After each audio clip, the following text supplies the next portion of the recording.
بے شک ایمان والے کامیاب ہو گئے جو نماز میں عجز و نیاز کرتے ہیں اور جو بیہودہ باتوں سے منہ موڑے رہتے ہیں اور جو زکوٰۃ ادا کرتے ہیں اور جو اپنی شرم گاہوں کی حفاظت کرتے ہیں مگر اپنی بیویوں سے یا کنیزوں سے جو ان کی ملک ہوتی ہیں کہ ان سے تعلق قائم کرنے میں انہیں ملامت نہیں، اور جو ان کے سوا اوروں کے طالب ہوں وہ اللہ کی مقرر کی ہوئی حد سے نکل جانے والے ہیں، اور جو امانتوں اور اقراروں کو ملحوظ رکھتے ہیں اور جو نمازوں کی پابندی کرتے ہیں یہی لوگ میراث حاصل کرنے والے ہیں، یعنی جنت الفردوس کے وارث بنیں گے، وہ اس میں ہمیشہ رہیں گے۔ اور ہم نے انسان کو مٹی کے خلاصے سے پیدا کیا ہے، پھر اس کو ایک مضبوط اور محفوظ جگہ میں نطفہ بنا کر رکھا، پھر ہم نے نطفے کا لوتھڑا بنایا، پھر لوتھڑے کی بوٹی بنائی، پھر بوٹی کی ہڈیاں بنائی، پھر ہڈیوں پر گوشت پوست چڑھایا، پھر اس کو نئی صورت میں بنا دیا۔ سو بڑا برکت والا ہے اللہ جو سب سے اچھا بنانے والا ہے۔ پھر اس کے بعد تم مر جاتے ہو، پھر قیامت کے روز اٹھا کھڑے کیے جاؤ گے، اور ہم نے تمہارے اوپر کی جانب 7 آسمان پیدا کیے، اور ہم خلقت سے غافل نہیں ہیں۔ اور ہم ہی نے آسمان سے ایک اندازے کے ساتھ پانی برسایا، پھر اس کو زمین میں ٹھہرا دیا، اور ہم اس کے نابود کر دینے پر بھی قادر ہیں۔ پھر ہم نے اس سے تمہارے لیے کھجوروں اور انگوروں کے باغ بنائے، ان میں تمہارے لیے بہت سے میوے ہوتے ہیں اور ان میں سے تم کھاتے ہو۔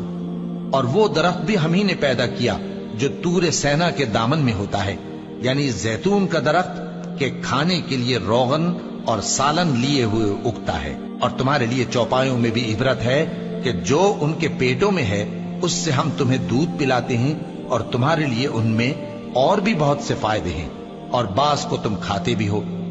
اور ان پر اور کشتیوں پر تم سواری بھی کرتے ہو۔ اور ہم نے نوح کو ان کی قوم کی طرف بھیجا تو انہوں نے ان سے کہا کہ اے قوم،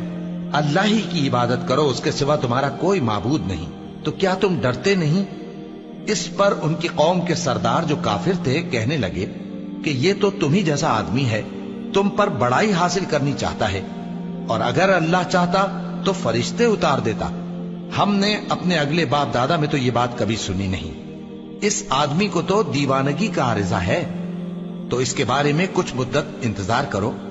نوح نے کہا کہ پروردگار، انہوں نے مجھے جھٹلایا ہے، تو میری مدد کر۔ بس ہم نے ان کی طرف وحی بھیجی کہ ہمارے سامنے اور ہمارے حکم سے ایک کشتی بناؤ، پھر جب ہمارا حکم آ پہنچے اور تنور پانی سے بھر کر جوش مارنے لگے تو سب قسم کے پالتو حیوانات میں سے جوڑا جوڑا یعنی نر اور مادہ 2 کشتی میں بٹھا لو، اور اپنے گھر والوں کو بھی سوائے ان کے جن کے نسبت ان میں سے ہلاک ہونے کا حکم پہلے صادر ہو چکا ہے۔ اور ظالموں کے بارے میں مجھ سے کچھ نہ کہنا، وہ ضرور ڈبو دیے جائیں گے۔ بس جب تم اور تمہارے ساتھی کشتی میں بیٹھ جاؤ تو اللہ کا شکر کرنا اور کہنا کہ سب تعریف اللہ ہی کے لیے ہے جس نے ہم کو ظالم لوگوں سے نجات بخشی، اور یہ بھی دعا کرنا کہ اے پروردگار،